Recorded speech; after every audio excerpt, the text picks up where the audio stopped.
आओ रे भाई आओ, टिक टिक टिक करने वाली मस्त घड़ी ले जाओ। समय निकलता जा रहा है, कलाई सूनी लग रही है, आओ सस्ते में नई घड़ी ले जाओ। थुंग थुंग चाचा अपनी पुरानी घड़ी की दुकान में बैठकर रोज इसी तरह चिल्ला चिल्ला कर घड़ियां बेचते थे और जब भी वक्त मिलता वो हमेशा एक खास सुनहरी घड़ी पर चुपचाप काम करते रहते थे। लेकिन थुंग थुंग चाचा अकेले नहीं रहते थे, उनके साथ रहती थी उनकी 8 साल की अनाथ पोती निमी। हर दिन आधी दोपहर होते ही निमी अपने दादा के लिए खाना ले आती और फिर दादा पोती साथ में बैठ के खाते। फिर शाम ढलते ही दादा निमी को अपने कंधे पर बिठा के घर ले जाते और घर लौटने के बाद भी थुंग थुंग चाचा उसी खास घड़ी पर लगे रहते। एक दिन निमी ने मासूमियत से पूछा, दादा ये घड़ी किसके लिए है?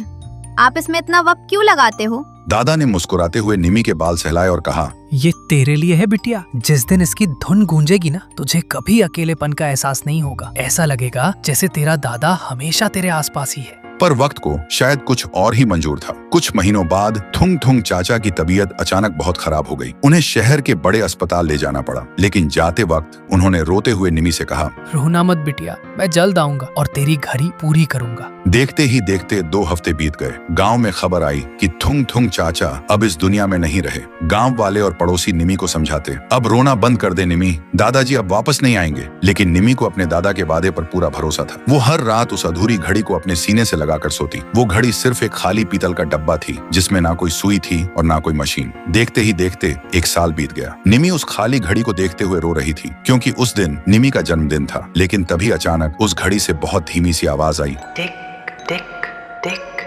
सोया है सूरज, जागी है रात, डरना नहीं बिटिया, दादा है तेरे साथ। निमी की आंखें खुली की खुली रह गईं। जो घड़ी पिछले 1 साल से खाली और बेजान थी, उसके अंदर से एक बहुत प्यारी सी धुन बजने लगी। वो वही धुन थी जो उसके दादाजी उसके लिए गुनगुनाया करते थे। निमी ने हैरानी से पीछे मुड़कर देखा और उसने जो देखा उसके रोंगटे खड़े हो गए। दादाजी उसके सामने खड़े थे। उनके चेहरे पर एक अजीब सा नूर था। उन्होंने अपने हाथ आगे बढ़ाए और बोले, मैंने कहा था ना बिटिया, मैं अपना काम अधूरा नहीं छोड़ूंगा। सुनते ही निमी भागकर उनके गले लग गई और रोते हुए बोली, दादा आप वापस आ गए? दादाजी ने मुस्कुराते हुए कहा, मैं गया ही कब था।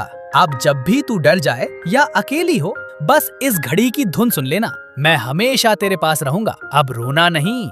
फिर अगले दिन सुबह जब निमी की नींद खुली तो कमरे में कोई नहीं था। उसे लगा शायद वो एक बहुत प्यारा सपना था। लेकिन जब उसकी नजर टेबल पर गई तो उसकी सांसें रुक गईं। वहां वो घड़ी रखी थी और वो अब कोई खाली डब्बा नहीं थी, वो पूरी तरह से बन चुकी थी और उसकी सुइयां एकदम सही समय बता रही थी। तो दोस्तों, सच कहते हैं सच्चा प्यार मौत से भी लंबा चलता है। अगर इस कहानी ने आपका दिल छू लिया तो थुंग थुंग चाचा की याद में एक लाइक और सब्सक्राइब तो बनता है दोस्तों।